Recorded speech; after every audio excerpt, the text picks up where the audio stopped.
red. Okay, it's red. I guess we're recording. Cool. So, welcome. Good morning. Yeah, I'm not used to sort of kicking off the whole morning, including myself. But really excited to be here.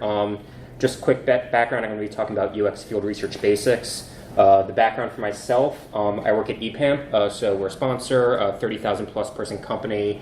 Engineering background, we've been getting more into UX consulting in the last few years, and chatting with our folks outside. Actually, it's the first time I met some of them because we are such a large company. Sort of just chatting about how with Drupal and sort of our different competencies, while we are a large organization, our different competencies really get to live within their fiefdoms and define how they work. So there's a good collaboration there. As I mentioned, co-author of UX Research. That was written about 3 years ago when we published it first. It's meant as a desk guide or a how-to guide for entry-level designers, collaborators, people like that. I've been giving this talk for a few years now in different ways, and this is actually one of the first times I've had an opportunity to give it to more of a engineering-focused audience. So really excited to sort of be able to break out of my own echo chamber and sort of hear questions and comments and thoughts about it.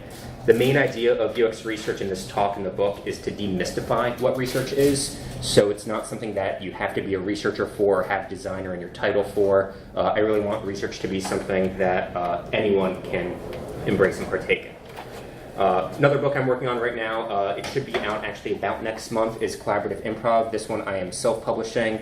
Something else I do on the side is a lot of improv theater. There's a lot of lessons from improvisation and theater that apply to collaborative environments. So it's taking those lessons, applying them to product design, development, and how we work as teams. So that's just something that if you're interested, you can check out the website and stay up to date on notifications. Yeah, I think that's it for my intro. So just getting right into UX research, I'm going to talk about three main things today: planning and preparation for research, being out in the field, and then quickly touch on finding the patterns in synthesis. And again, the idea here is to really focus on how we can demystify some of the research, how we can sort of embrace everyone being part of the process. I think the best thing I've achieved in my years as a researcher is having other folks outside of the UX design research role come with research questions, come with research opportunities, and actually own it themselves. So helping guide them how they can do something, but not necessarily, just taking the question, running away, and coming back with findings. So let's start with planning and preparation. These are just some quotes pulled out of the original book. And actually, Matt I work with still.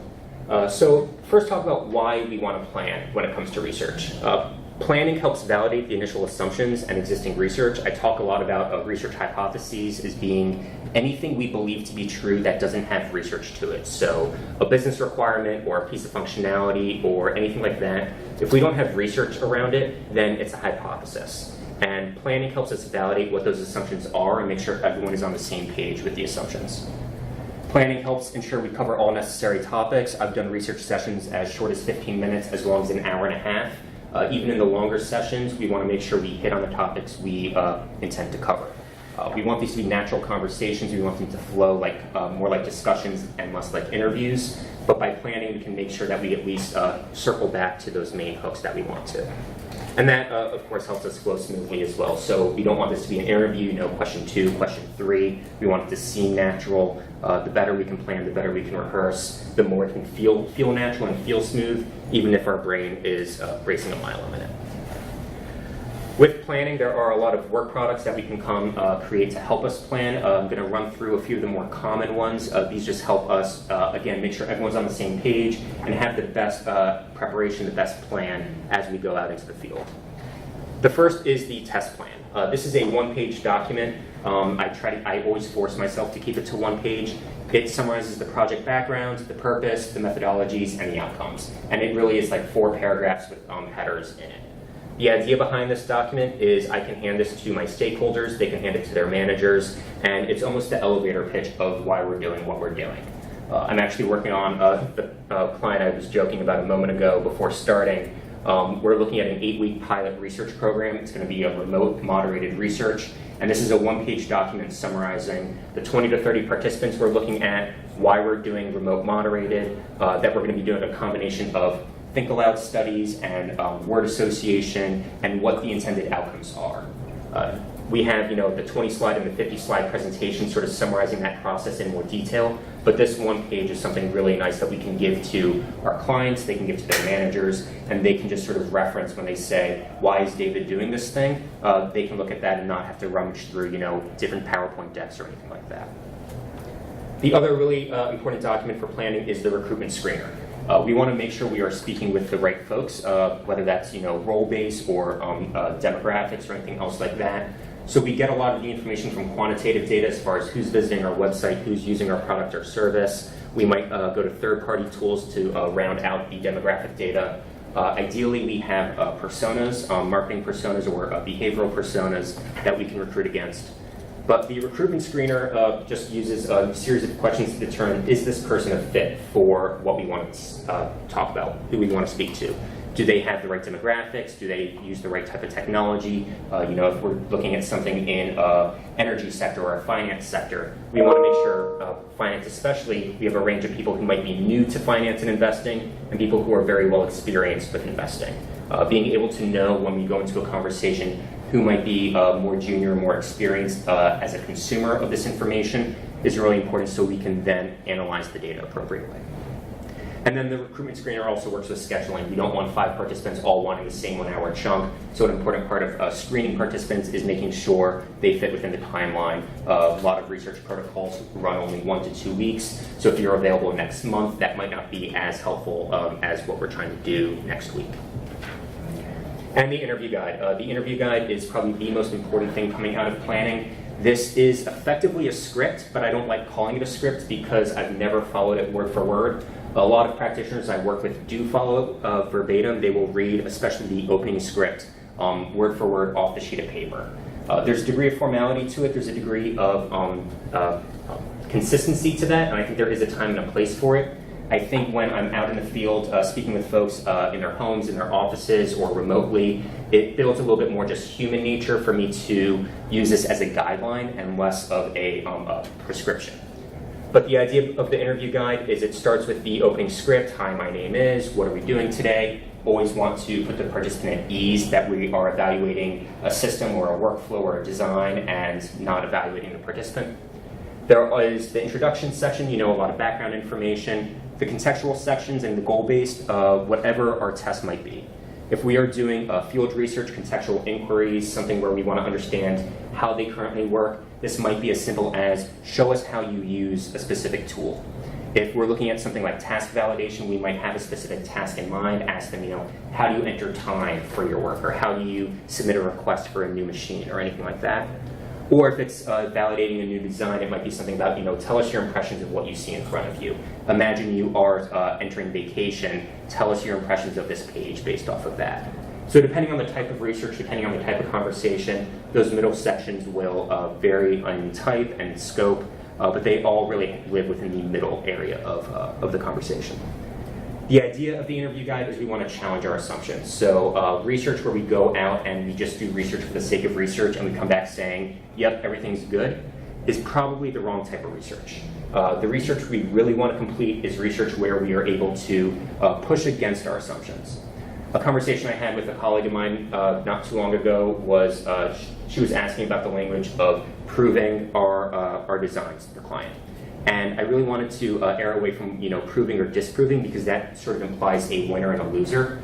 And as researchers, as designers, we're never saying we were right with our design, but it's about validating the design. And that's something also just in sort of a mental perspective of if we can bring our clients and our colleagues along with us so we're validating it. It's not I was right, you were wrong, but it's more this design holds true or this design needs additional exploration. So it's a nice mental framing as well.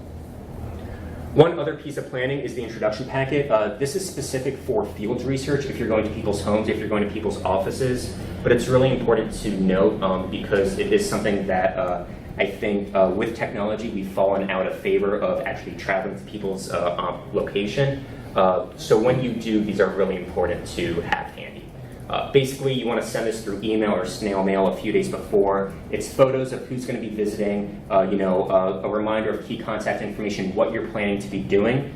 Fairly high level, you don't want to, prime or lead the participant before showing up. but that way when you knock on the door, they recognize you, they know who you are, especially in today's concerns of privacy and everything. It's just a nice way to let folks know who's showing up and who they're going to be speaking with. And lastly with planning, no, not lastly with planning, travel logistics, really important, map out routes, between my office across from City Hall and here, knowing how long it's going to take me to get here, knowing how long it's going to take to get from location to location when I'm doing field research. Even more important, knowing how long it's going to take to get from office to office within a campus. I've worked on some large financial institutions. Going down an elevator across a campus, up an elevator could take a solid 15, 20 minutes. You want to make sure you're not scheduling your sessions back to back because we want to be calm, we want to be prepared and centered when we arrive, and we don't want our participants waiting. Plan breaks and meals, that's a really important one. I just mentioned having that time in between. I always try to have at least 30 minutes between sessions, and that's if I'm not traveling or changing location. It's usually at least an hour, and if I'm even changing from one building to the next. And avoid overscheduling. Project managers are notorious for saying you can do 5 or 6 sessions in a day. And if these are even 30, 45-minute sessions with a half hour in between, yes, you can fit that in an 8, 10-hour day. You will be dead by the 5th or 6th session. I try to cap research at 3 or 4 sessions a day. It allows a good mental break. It allows the energy to continue to flow. If you overschedule because you need to do 20 sessions in 4 days, it's possible. I've done it. We've all done it. But it's exhausting. And those last few sessions, especially that last day, historically I've found the information is pretty shot because you're just not there to hear what people are giving you. And then there's the team instructions. This is something that I crafted clearly. I typed up, so I needed it exactly one time as a physical thing. Oftentimes I just verbalize these instructions. The facilitator and note taker, we will be actively participating with the subject of the study.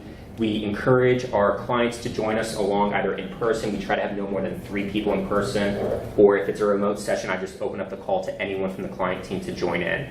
The key though is if you are not the facilitator or the note taker, you are in silent mode only. We want these to be conversations. The easiest way to this feel less like a conversation and more like an interrogation is if suddenly 10 people are asking you all the questions. So keep it as me and the note taker. We have that conversation. We do try to break either near the end of the session. I'll say, does anyone else have questions, depending on the type of research, if that's appropriate. Or we always check in at the end of the day with the team. Folks can ask me, hey, I was curious about this other thing. Can we add a question to the protocol? And then the next day I'll be able to revise and edit the protocol. One thing I'll say about research and field research is this is not IRB compliant. So anyone who works in academic realms or medical realms, there's internal review boards, and there's a certain degree of consistency that you need to have for research to be valid. UX research is not that. I have a lot of family who work in sort of the medical space, and when they hear the research I do, I sort of see them cringing, because I'll talk to 7 people and I'll change the conversation 4 times. But we get the information we need, we move forward with that, and it's valuable in that way. Now the last thing for planning, the notes worksheet. It's really important to keep your notes consolidated, so whether you're handwriting your notes or taking them on a computer, it's really important to make sure that everyone's notes are going in one central spot. I've found Microsoft OneNote, which is part of the 365 suite, is a really nice tool for this because if you're actually recording the audio through your computer, it timestamps what you're typing with where the audio comes in, so it's a nice way to go back. Excel is another really great tool where you can then have each note taker put their notes within a spreadsheet, anything like that. And I've actually been using Trello a lot lately for synthesis. So after I get the raw notes, I move it into Trello, 1 note per Trello card. I tag it by participant. I tag it if it's an opportunity, an insight, a breakdown, or just general information. And then I can start to organize the data that way.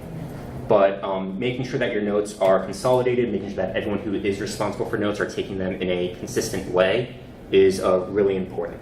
And that helps for all the reasons listed here. So that's a lot of the planning documentation. There's a lot of other things that go into planning, but those are sort of the 5 or 6 key things that we would definitely want to consider before research. The next thing is, after planning, is how do we create those good questions that we can actually conduct and facilitate research on. So good questions seek to explore the unknown in a targeted and guided way. while putting the participant at ease to open up and provide feedback you might not have expected or anticipated. This is the only time I ever read a slide word for word. But I think it's really important to sort of qualify what makes a good question. So it's that balance of being targeted and guided. We know that we are exploring the financial services space. We know we're exploring healthcare. We know we're exploring how you shop for something online. We know we want to uncover how we can make search easier. So we know what we want to improve.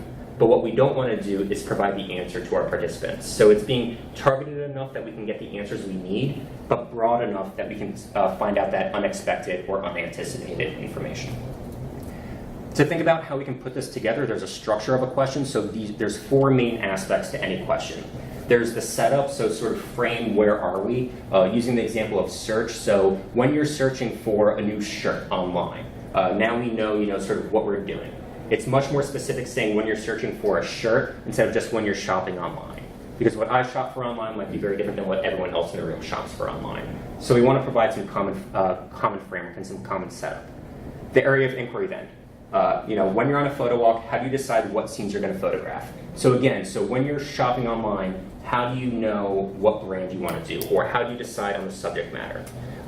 Focusing on this example, if we just said when you're on a photo walk, what do you do is a little too broad. But if we focus it onto the subject matter, it gives us a little bit more focus in the area of inquiry.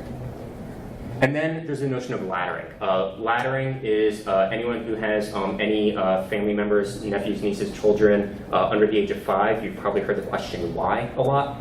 Laddering is channeling your inner 2-year-old. How do you determine if the picture was captured correctly? Why do you know that the lighting was good? Why do you choose the exposure settings that you do? Asking why 2 or 3 times or how and probing into what you're given helps expand the answer. This is particularly good for participants that might be giving 1 or 2-word answers. It takes them a little while to open up. Probing with those laddering questions really helps us understand deeper information and deeper motivations of what they're providing us. And then lastly, we want to segue to the next question. So do you do all this out in the field, or do you do this back at your computer? So I've talked a lot about us wanting research to be a conversation, much more natural. The segue is a way where we really sort of flow from one set of questions to the next in a very conversational way. It's not, okay, now that we've talked about how you do this, let's go to the next area. We sort of merge that in with a fairly natural method of conversation. There are a few trademarks to a good question and a bad question. So good questions are open-ended, so they allow, using the previous example of the photography, how do you decide what you want to take a picture of is much more open-ended than saying, do you take photos of vehicles when you're on a photo walk? Good questions balance specificity. So again, we know we're on a photo walk is a good balance of specificity. Instead of saying, what do you like to take photos of, is a little too vague, versus being overly narrow, saying, do you take photos of nature? So it's a good balance sort of there. And then again, that natural flow, so it's conversational. It doesn't sound like I'm reading off a script. Bad questions, on the other hand, are very leading. So when you go on a photo walk, do you take pictures of cars? Very leading. It's a yes or no question. The easy way to spot leading questions is they generally can be answered with 1 or 2 words. Bad questions are also pretty shallow, so that might be something like, do you like taking photos in all weather? It's both a leading question, because it's yes or no, but it also doesn't provide a lot of insight into what someone's motivations are. And bad questions also have personal or unconscious bias. Growing up, I used to go on a lot of hikes with my family. My dad would stop and take photos for 15 minutes of one flower, and we would make fun of him to this day of, all these pictures of flowers that he took that he's done nothing with. If I told you that story and then I asked you, do you like taking pictures of flowers, you might have a very different answer you give me than if I just started with, do you like taking pictures of flowers? So avoid your personal unconscious bias. I don't think he even knows I make fun of him every time I give this talk. Don't tell him. But those are some ways that you can think of good questions versus bad questions and how you structure a question. So far now, we've planned our research, we've prepared our questions, but we still don't have anyone necessarily to speak with for our research. So I'm going to touch on recruiting for research and not drop the water. There are 2 main methods of recruiting. One is self-recruiting. This could be cold calls, live recruiting, email, all the areas up here. Honestly, I will say avoid self-recruiting at all costs. Self-recruiting can easily double or triple the time you need for research because this is a full-time job. I've done this before. I think the best method of self-recruiting is friends and family. I work for a 30,000 person organization. We send out an email, even within the northeast quarter of the states. Who knows someone who fits this general demographic? We can recruit that way. We can do it in a pinch. But what we don't want to do is exhaust our friends and family of asking them every few weeks, to participate in something. It's much better, in my mind, to outsource our recruiting. There are user research firms, user interviews, D-Scout, user testing, whether it's online or brick and mortar shops that can do recruiting for you. FNEO is a great way where you can sort of do live intercept testing. There are a lot of other tools there. My personal favorite way of outsourcing recruiting, though, is client recruiting. Clients have their marketing departments, they have their sales departments, they have their whole list of current users, active users, historical users, anything like that. As long as those participants have opted in at some point to be messaged, I encourage sending out those email blasts, reaching out through the online user groups within the organization, and recruiting that way. It's a group of relatively captive audience members. They've already engaged with you as a product. This is assuming you have a product already. But it's a really nice way to use the client's pool of resources at your advantage. If you're working on something that might not have a product yet, might not have a user base, checking Facebook, checking the different community forums, going there and posting for a recruitment study also often proves to be a good way to gather participants. So we have our questions, we have our planning documents, we have our participants. I'm going to jump in now and talk a little bit more about logistics for actually conducting the research. Sort of the few things I want to talk about. Travel time, I already talked about a little bit, whether it's within the office or within a city. Building access, this one is really important if you are going to an office. I've done a lot of work with financial services where if I'm there for a day or two, it's relatively easy. I show them my driver's license, they let me in, no problem. It takes an extra 5 minutes.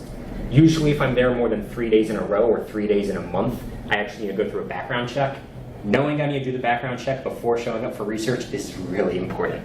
And in a few cases, there's additional drug screenings and things like that. What I'll say without, outing anyone or making anyone worry, in my experience, project managers are very accommodating to anyone's personal lifestyle choices, as long as it doesn't get in the way of work. Have those discussions. People have come to me asking, very concerned about, their lifestyle choices and having to be on site with clients. Generally, it's something we can always work through. Dress code. Dress code has two sides to it when conducting field research. One is when I'm going to these financial service clients, I want to dress up a little bit. So slacks, button down, maybe a jacket and tie if I'm speaking to C-level folks. But the other side of it is this research here. I was conducting field research for a animal genomics company, sort of 23andMe for farm animals. And we were conducting research on farms. So I did not need to wear slacks and sport coats or anything like that. I was actually told I needed giant yellow booties because as we go from farm to farm, there's a big concern with cross-contamination in the manure and the dirt and things like that. They can just hose those boots down. We can move from farm to farm, no problem. So this is probably one of the most fun research projects I've had, but also one of the most out there as far as how we were dressing, how we were preparing, and all that. It was upstate New York, or upstate PA rather, in December. So it was like 3 years ago, 15 degrees. Pretty miserable, but also pretty awesome. Workspace, having a defined workspace that you can call your own is really important. If you are on client site asking for a small office, even a closet, is really important to have a place that you can debrief with your team, or just even close the door and hide for 10 minutes between sessions. There's ears everywhere, so you want to make sure that you're not having conversations about the participants or the project in the hallways and the common spaces. You want a private space for that. If you're doing field research like we were here, we always mapped out where the closest coffee shops were, the gas stations. What we didn't want to do was have our research at the farm and then get in our cars and sort of have to reorganize our paperwork, debrief in the car in someone's driveway. We would always drive away 10 minutes, park somewhere else, and then have that conversation. You never want to be conducting sort of the debrief right around someone's personal space. It makes them feel like they're still being watched, that the session hasn't fully ended, and it sort of just gives this weird air to the participants. And then technology is not your friend. That actually this morning, it took us about 15 minutes to get the computer connected to the screen, and we changed some of the connections. So test technology. Before each session, after each session, even if it worked today, does not mean it will work tomorrow because someone unplugged something or swapped a cable, and that happens. I have a few checklists that help me with technology. Technology is such a pain, it warrants its own slide. But at the start of the day, I make sure everything is prepared and everything is working. At the start of each session, I make sure everything is reset that needs to be. At the end of each session, I make sure everything recorded and closed up properly and is sort of in the right spots. And at the end of each day, I make sure that any corners I might have cut go back to where they appropriately needed to be, and everything is reset for the next session. And part of the technology is also managing documents. So there is a lot of documents, especially when we deal with in-person research, that we need to manage. There are consent forms, so I consent to being part of the study, I consent to being recorded, anything like that. Honorariums, it's a common point of discussion with clients, making sure that we provide honorariums to our participants. They're giving us their time, their energy, their expertise. Honorariums could be as low as $20 for something remote and unmoderated. Could be as high as $100 or $200 if you're working with someone in a specialized space, someone in the medical space or financial space. We want to honor their time with lawyers, for instance. It's very often, upwards of $200+ and, for a study, if you just think of what an hourly rate for a lawyer might be. The notes forms, we talked about those before, whether they're digital or physical. One thing I'll say about collecting notes is if you're remote, if you're on the computer, feel free to take notes however you want. If you're in person, I really encourage you to take notes longhand on a sheet of paper. There's a barrier if I'm typing on a computer here and you hear me typing, where one, you'll hear when I type and hear when I don't, so you sort of know when you're saying something good and you might feed into that. So if you are typing, you want to make sure you can type at a very consistent cadence, even if you're just typing, the quick brown fox to keep the noise. But the other part is there's now this wall between you and me. So even if I'm the note taker and not the facilitator, there's a barrier here in front of me. Versus if I have a notepad and I can sort of be a little bit more natural, we no longer have that barrier between us. But organizing the notes, organizing the recordings, any photos, I always try to organize a pretty consistent folder structure for my projects. I don't have a photo of it, but it's also whatever works for you. The one thing I have found really helpful is this is my 3-ring 5-star binder, if anyone remembers those from grade school. I bought one of these a few years ago. It has a number of pocketed dividers, and each pocket divider is a different one of these documents, the consent forms, honorariums, guides. The front are all blank versions of that, and then after the session, the back of each divider is the completed version. At the end of the research protocol, I take all the completed ones out, I file them at the office. But this is a nice way where, one, I have a hard surface to write on, and two, everything is organized in one central spot. Extra space for batteries, pens, whatever I might need. I am a complete nerd with research, and I love this thing. Yeah. And I get made fun of constantly by it, so I'm okay with it. The other thing with prepping for research, and sort of the last bit on preparing, is dry runs. You want to practice your research, you want to practice your protocol, you want to read it out loud after you've written the discussion guide. You find a lot of those tongue twisters, snags that we might not notice in writing, but conversational writing is very different than writing for reading. We want to do a dry run, so grab someone from the office who might not be familiar with the project domain, ask them to sort of sit in as a proxy participant. Make sure that you're, if you have an hour for this session, that it takes 50 minutes and not an hour and 10. You always want to leave time at the end and balance that. And lastly, find your voice. This one's really important. I've been doing research for over a decade now, and I can do certain parts like the opening script verbatim without looking at a discussion guide. I do it how it sounds for me. When I've given my discussion guides to other researchers on the team, I see them either trying to read it verbatim or trying to honor the word choices I have in the discussion guide, and it doesn't feel natural to me. It doesn't sound like their voice. I know how they are conversationally, I know their personality. One thing I really recommend is anytime you're given a discussion guide, don't be afraid to rewrite it. Keep the questions as they are, make sure you're asking the same areas of inquiry, but if I use the word what and you use the word might, feel free to change that in the discussion guide. Make it your own. The more you can own the discussion guide, the more it can sound like your voice, the more natural you'll feel. And that's not to say you have to read the discussion guide verbatim during research, but it's a good way to then make sure that you just feel a little bit more comfortable, a little bit more familiar with the content there. So that's planning research, and I try to spend the most time in planning because if we don't plan well, the facilitation, the synthesis all turns to crap. But what I do want to talk about is how we facilitate research, how we actually get into this a little bit more. So first we start with the introductions. It's the hi, my name is, it's that sort of opening script that I was talking about in the discussion guide. But the main goals here is that friendly tone, establishing the trust, and humanizing. There's a big aspect of small talk in research, whether it's before the research presentation, the research session starts, during it or after.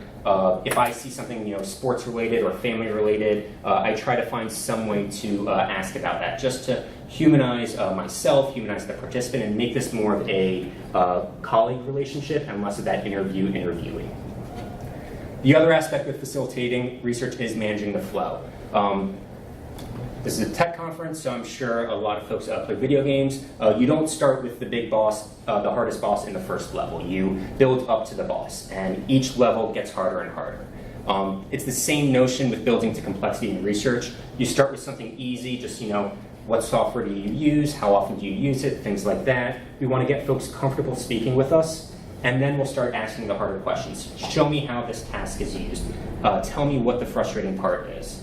We have a little bit of a probing area where someone might, just be going into their personal feelings, on a system or tool, and we ease up again. We sort of start talking about, okay, just tell me, what do you use to organize finances, this, that, the other. Show me the thing then. So, showing finances is very different than talking about them. We don't want to just start with, show me your bank account, but talking about, what finance means to you and start with those broader questions. Knowing when to push further and knowing when to back off. This is a big aspect of research, so not all participants are going to want to share all information, especially with finance, with healthcare, with anything that's a possibly sensitive subject. It's really important to understand when people might sort of want to share a little bit more, or where something is you're not going to be able to get a little bit more information there. There are two main ways to appreciate when to push further or when to back off. The first is improv in research. So I talked briefly in the intro that I'm working on a book with this. Check out the website, there's some content there while I get ready for that.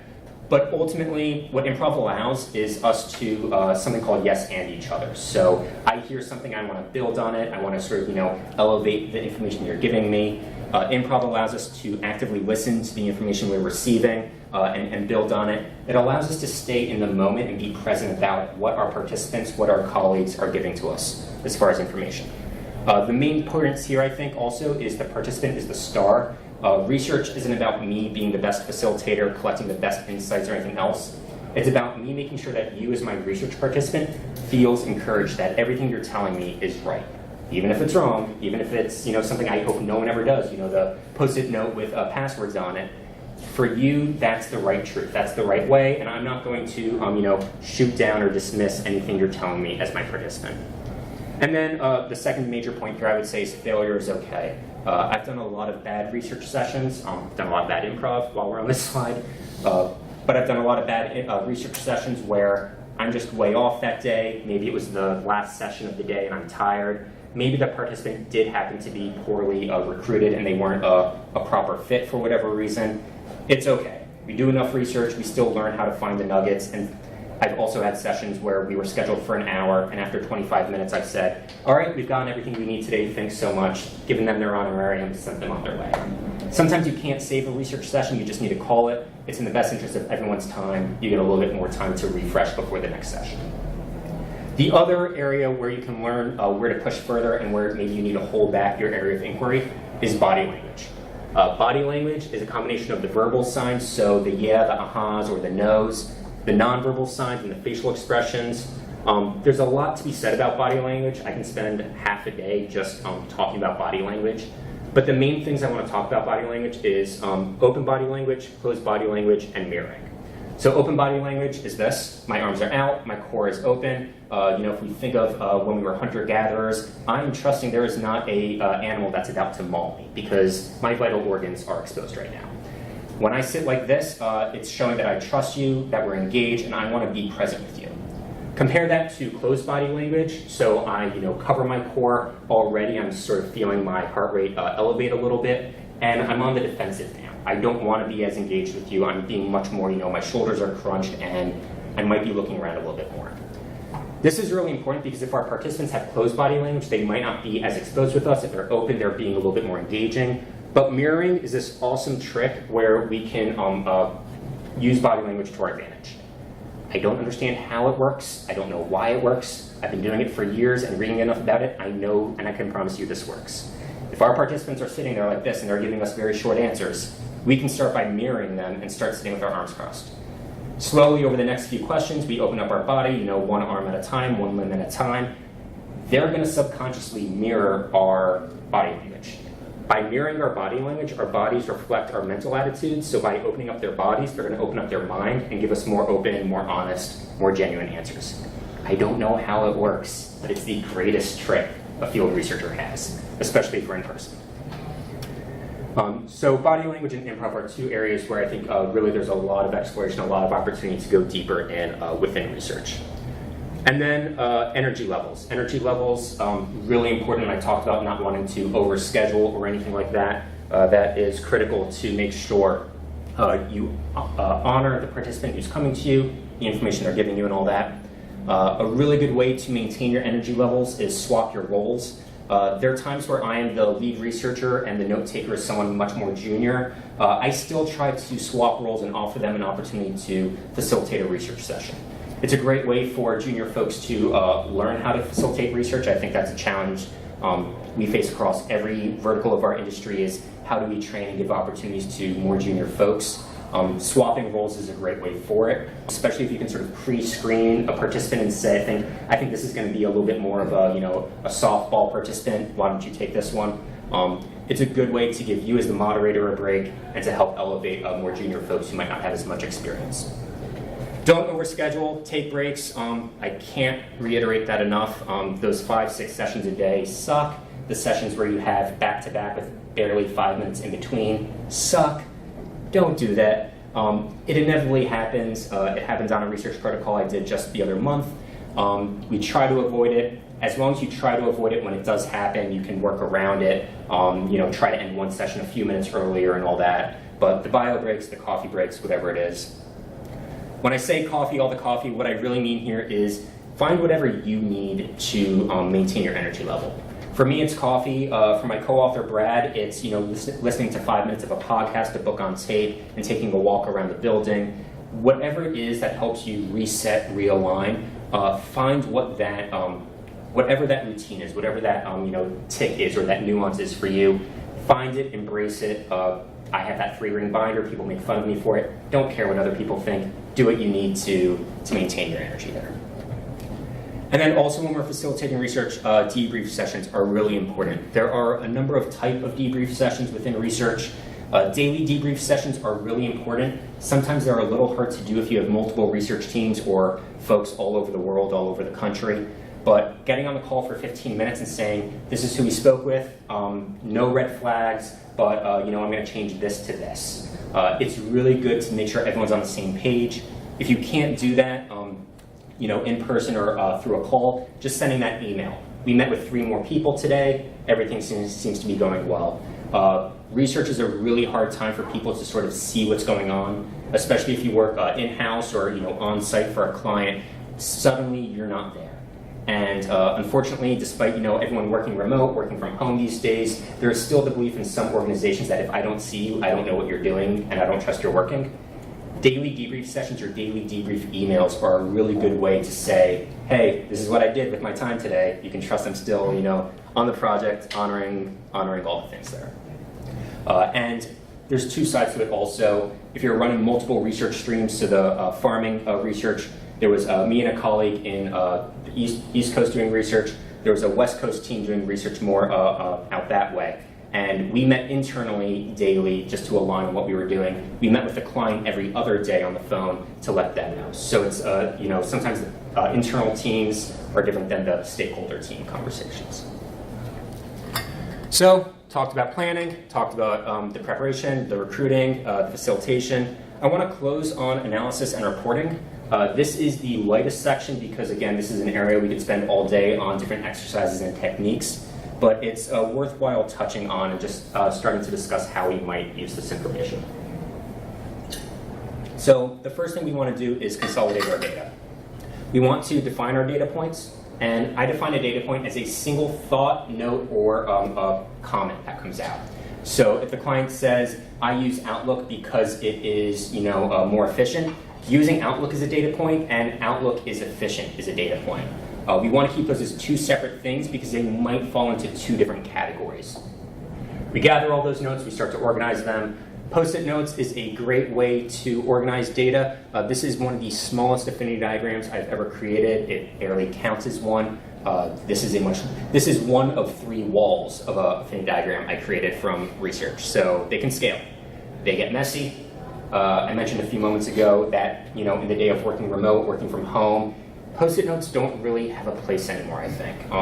Kyle Susi out of Boston has a really great talk on breaking up with the Post-it note. It's not the best way to organize and synthesize data, and I'm slowly coming around to her line of thinking. What I really prefer is things like the rainbow spreadsheet. This is a tool product from Tomer Sharon. I believe he was with WeWork for a while. And or Trello, like I said, are ways where we can organize the notes, organize the information where between cloud computing and sort of all the digital services we have, anyone wherever they are can access these, can contribute, can review them. Behavior spectrums are another great way where we can organize data. So if we start to synthesize our data and we start to see power users versus less technology savvy users, or what their focus is on anything, we can start to consolidate our data in this way and start to see the trends. One thing I want to comment on here is this slide represents names on these behavior spectrums. One thing I make sure I do is I always remove the participant name from my notes. This is really easy when I use things like Trello or anything where I use the tags, the labels, and every note is labeled a participant number. Usually it's participant 1, May 10th, 10 a.m. Participant 2, May 10th, 12 p.m. So I use the tag as the date and timestamp of when I had that session. And then I start to organize the data. I don't worry about what Jane said or Bill said or whoever said. And I go through the synthesis. If at some point I need to know who participant 1 was because something doesn't quite make sense, there's an Excel doc where I have participant 1 was Jane. And I can go back and look through, and if I need, I can go through that way.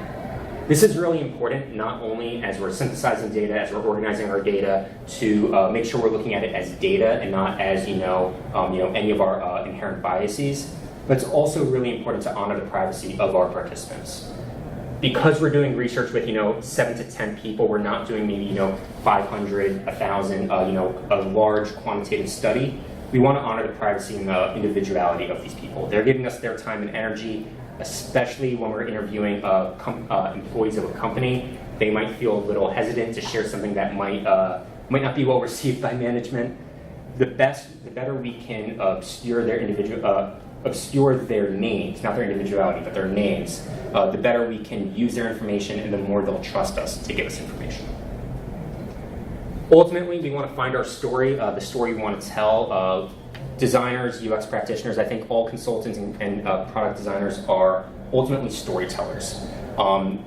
What is the compelling thing we learned from our research? Why is this new product, this new service valuable? In order to find our story, though, we need to know who our audience is. Are we presenting to C-level stakeholders? Are we presenting to a room full of engineers? The story is going to be very different there because we want to achieve different things. The C-level stakeholders, I probably want to achieve, winning new work or extending a timeline. With the developers, I might need to, argue or convince or rationalize a set of features or, delaying something so that we can sprint, so we can go in a little bit further exploration. And ultimately deciding what we need to communicate that goal. If a picture speaks 1,000 words, the old adage, video speaks 1,000,000. Sometimes that 10-second audio or video clip goes a really long way to communicate a finding, but also just having the photos of what's happening, what's going on within your research is important. So finding your story and knowing what story you want to tell are really important. If it's that business strategy or that product roadmap against maybe the more C-level, senior level folks on the project, or just the discoveries and opportunities, the research, the knowledge gaps, so communicating with more the delivery team, and what do we know now that we feel confident we can move from discovery to design and development? What are some areas that we might need to probe and evaluate a little bit more? And having that inform the backlog, having that inform the prioritization is really important, depending on what story we want to tell. So covered quite a bit of information here, planning and preparation, being out in the field, and finding the patterns. I don't know why that's 3 Bs. I don't know what I hit there. But some resources. What I'll say about these is the books, Discussing Design and How to Make Sense of Any Mess, are 2 really great ones for information architecture, how to make sense of any mess. And Discussing Design is a great resource on communication and critique, not just for designers, but I think across product teams. The shameless plugs for research and improv, but a few good resources there. And then if you're more of a audio person, the Turnaround podcast is probably one of my favorite things. There's only 1 season of it. I want Jesse to do more, but he's interviewing Audie Cornish, Terry Gross, all these great interviewers, all these great radio celebrities of sorts on how they interview. So it's interviewing interviewers about interviewing, and it's fascinating. So I highly recommend that. They're about an hour long each, and there's about 10 of them. That being said, I think we have a good amount of time until the next session. I don't know if I start early or not, but I'm looking at about 45 minutes. So I'm going to stop if there's any questions, and thank you for your time.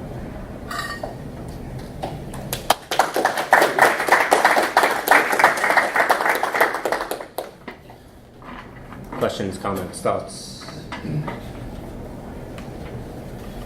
Yeah. I thought it was interesting when you brought up the bit about body language in interviewing.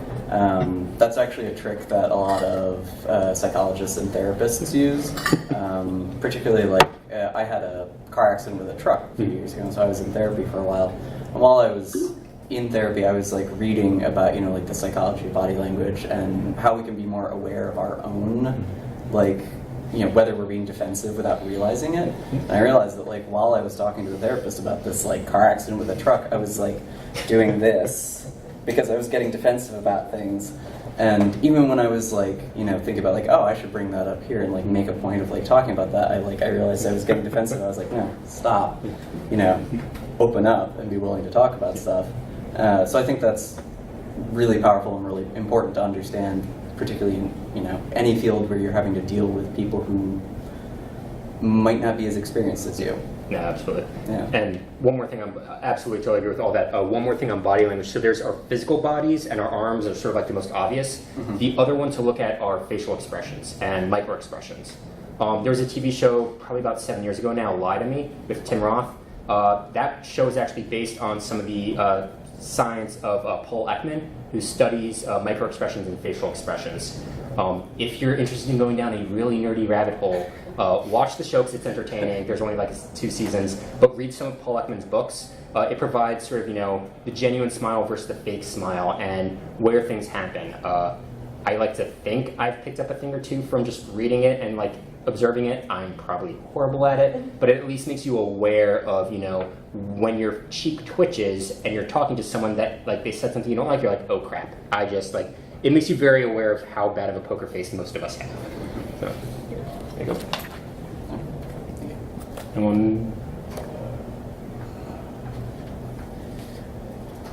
else? I have one more book here, so. So what are the next steps after this? At what point do you or people on your team kind of come to conclusions with whatever you're researching? And do you have any examples of that? So we try not to come up with conclusions while we're researching because we like to push back saying we need to synthesize before, but realistically by the 3rd or 4th session we have a pretty good idea of what areas we might need to either investigate more or what areas we're pretty confident with. But ultimately, I think the bigger question is how do we ensure this is used through the cycle? So a big challenge is research is done and we say, thumbs up, thumbs down, or, ambivalent, and it doesn't get used there. So something I've been working on for a little while now is how we create a life cycle of research and sort of the operations of it. So we do this area of inquiry, and the big thing is if we have our hypothesis, our goal of research, then when we complete the research, we can go back to that hypothesis and say, did we achieve that? We want to understand how people search so that we can improve, the shopping cart experience. If we finish research and we say we still don't know that answer, we know we need to do some more research. If we have that answer, then we can move into design. If instead we were evaluating the design and we say we want to know if this method of search is better than the previous one, we can look at the A/B test or the first impression tests and have that answer. So having a clear hypothesis at the front is really important to them being able to understand if we achieve that goal or not. Does that, I think I went off on a tangent there. I don't know if did that help or. No, I think that helps. Cool. Yeah. There you go. Thanks. Anyone else? I have a question about just let's say the end point of that research before you go into deeper discovery or the design phase. But let's say more questions arise and the client is uninterested in going down that path of further research. How do you how's the team at this point pivot? Because let's say that there's more questions now. Is there, or how do you have that conversation with the client to say like, we really should keep going, or honestly, the answer is not that clear yet? Yep. So there's two sides to that. I think the simplest answer is just like any engineering project, we want to make sure we have a backlog. So if we get more research questions through it, research backlogs is this, just like design backlogs and technical backlogs, and knowing, we still want to answer these questions is important. And the other analog I make to development is the whole idea of technical debt or design debt or research debt. So, and I think that's something that a lot of clients do understand. So, we can continue to implement the solution this way, but if we do, we're getting more technical debt and it risks, having to refactor or rebuild down the line. We can continue designing and developing with the research we've done, but without answering these 2 or 3 questions, we risk designing the wrong thing, implementing the wrong thing. And if anyone thinks technical debt is bad, having to refactor something, research and design debt is worse because that snowballs down to the ultimate engineering. So that's a conversation where when we start looking at it, from the numbers side, sometimes you still have to proceed with some of the design and then some research. So it's also separating what can we move forward with and where might we need to dig a little deeper. With a lot of development, you end up with one of these one-off, hey, I want to adjust something that already exists, I want to grow something that already exists, and it ends up a lot of one-on-one, like a developer with a client, and not the grand scale of research.